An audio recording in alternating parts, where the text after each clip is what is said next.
Hi everybody, this is Alan Windy, Premier of the Western Cape. Everyone's aware last night the President made the announcement that we are going to go into 21 days of lockdown.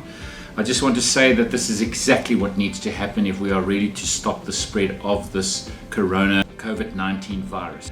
We have to take tough decisions right now in order to stop the spread of this virus, because I think we all are aware that if we don't, it is going to hit our country severely. So every one of us have a responsibility to make sure that we stop the virus in its tracks, and this lockdown is one of those tools. Now, I am aware that there's a lot of uncertainty right now, and I can assure you that between our government and the national government, we really are working very, very hard to make sure that we get the regulations out, the listing of who can be out on the streets and who can't be, etc. But a lot of questions have been coming through. We will be putting up our frequently asked questions on our website, so please go there. But what I'd like to do is deal with a few of those questions right now and hopefully deal with some of that uncertainty.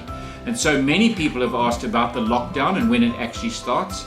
Well, it starts at 23:59 on Thursday. So minute 1 on Friday morning, you are going to be in lockdown.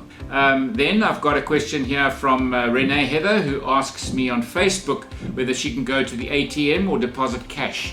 So the banks will be operational, your ATMs will be operational. Renee, there's no problem there. They will continue to operate as an essential service. Michelle van Niekerk and Leslie Bradford wrote comments on Facebook around concerns about supermarkets being busy and shelving being empty. Now, I think here I really want to say we've heard from the President, and I can tell you now that you will still be able to go to the supermarket, you will still be able to go to the food store, you will still be able to get food, you will still be able to buy it.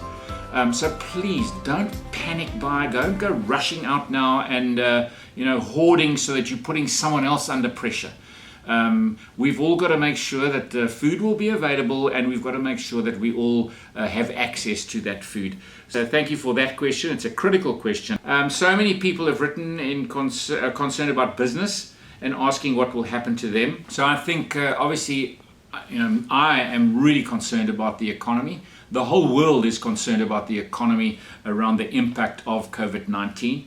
But we have a lockdown. We have a lockdown for 21 days. I can assure you that we are all exercising our minds on how to protect specifically small businesses, SMMEs, but business across the board. We've already seen great announcements from the national government on small business.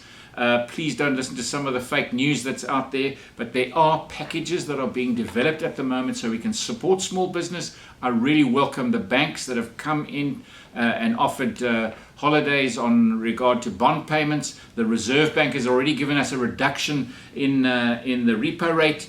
And we at provincial government, at local government, and at national government will continue to work on how we find extra relief packages for businesses, because they are having to close, and we need to try and make sure that we keep the jobs in place. We don't want to lose too many jobs, and there are lots of opportunities already being created, and we are working on that day and night to keep that support going for you. The last one I want to talk about, which is something that has been probably one of the more popular questions on social media to me, from radio station interviews, and of course on our website, is can I still exercise and can I walk my dog? Well, right now I'm going to say no. This is called a lockdown, and a lockdown on purpose. And really we are asking, and I know these are the tough things that we are going to have to be dealing with as citizens going forward. Let's work together in the next couple of days. Let's feel our way through this, and let's see how we respond as citizens in this province to this global crisis. And I'm really asking everybody to take full responsibility in this lockdown. Continue to look at our website, www.westerncape.gov.za. You will see the coronavirus website comes up straight away, and there will be frequently asked questions, and we will continue to feedback what some of those common questions are as we work through the process and dealing with it. And please raise those issues. Tell us what it's like. We're going to have to work through this together. It's a learning curve. Even in government, we are learning all the time. And let's do this together. Let's stop the spread.